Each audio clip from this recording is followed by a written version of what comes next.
দেশের ব্যাংক ও আর্থিক খাত সংস্কারে শর্ত সাপেক্ষে $2.5 বিলিয়ন ঋণ দেওয়ার প্রতিশ্রুতি দিয়েছে বিশ্বব্যাংক ও এশীয় উন্নয়ন ব্যাংক এডিবি। এর মধ্যে বিশ্বব্যাংক $1 বিলিয়ন এবং এডিবি দেবে $1.5 বিলিয়ন। রবিবার বাংলাদেশ ব্যাংকের সঙ্গে পৃথক বৈঠকে সংস্থা দুটির পক্ষ থেকে ঋণ সহায়তার ঘোষণা আসে বলে জানান কেন্দ্রীয় ব্যাংকের নির্বাহী পরিচালক ও মুখপাত্র হোসনে আরা শিখা।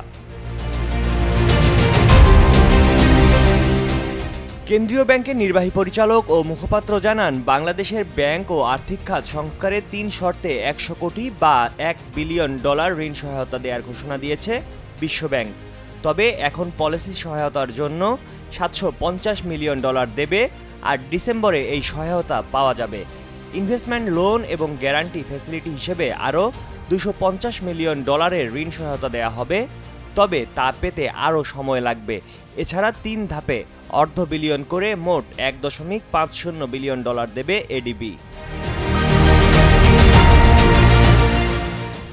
ঋণ পেতে কিছু শর্ত পালন করতে হবে বাংলাদেশকে। এর মধ্যে বেসরকারি খাতে অ্যাসেট ম্যানেজমেন্ট কোম্পানি গঠন, আন্তর্জাতিক মানদণ্ডে খেলাপি ঋণের নতুন সংজ্ঞা নির্ধারণ এবং নতুন গঠিত টাস্কফোর্সের অডিট ফার্মের কার্য বিবরণীর কথা বলা হয়েছে। তবে এই শর্তগুলোর 50% ইতিমধ্যে সংস্কারের উদ্যোগ নেওয়া হয়েছে।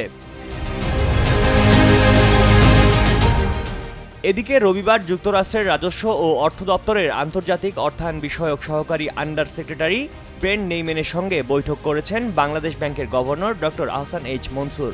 বৈঠকে ম্যাক্রো ইকোনমি কিভাবে উন্নত করা যায় সে বিষয়ে আলোচনা হয়েছে। এর মধ্যে মূল্যস্ফীতি, পাচারের অর্থ ফেরানো প্রবৃদ্ধি সহ নানা বিষয় উঠে আসে। বাংলাদেশের আর্থিক খাত সংস্কারে যুক্তরাষ্ট্র সহযোগিতা করবে বলে গভর্নরকে আশ্বাস দেওয়া হয়।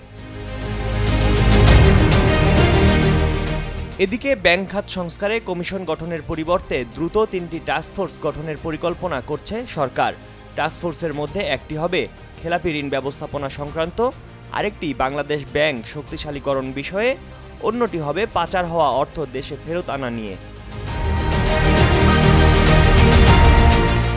ব্যাংক খাত সংস্কারে টাস্কফোর্সগুলো যাতে যথাযথ ভূমিকা রাখতে পারে সেজন্য দেশি বিদেশি সর্বোচ্চ কারিগরি জ্ঞান ও সহায়তা নেয়ার চেষ্টা করা হবে। এজন্য যে পরিমাণ অর্থের প্রয়োজন তাও কম সুদে বিদেশি উৎস থেকে সংগ্রহের চেষ্টা চালাচ্ছে বাংলাদেশ। তাতে সাড়া দিয়েছে বিশ্বব্যাংক ও এডিবি। ময়ূক ইসলাম, কালের কণ্ঠ।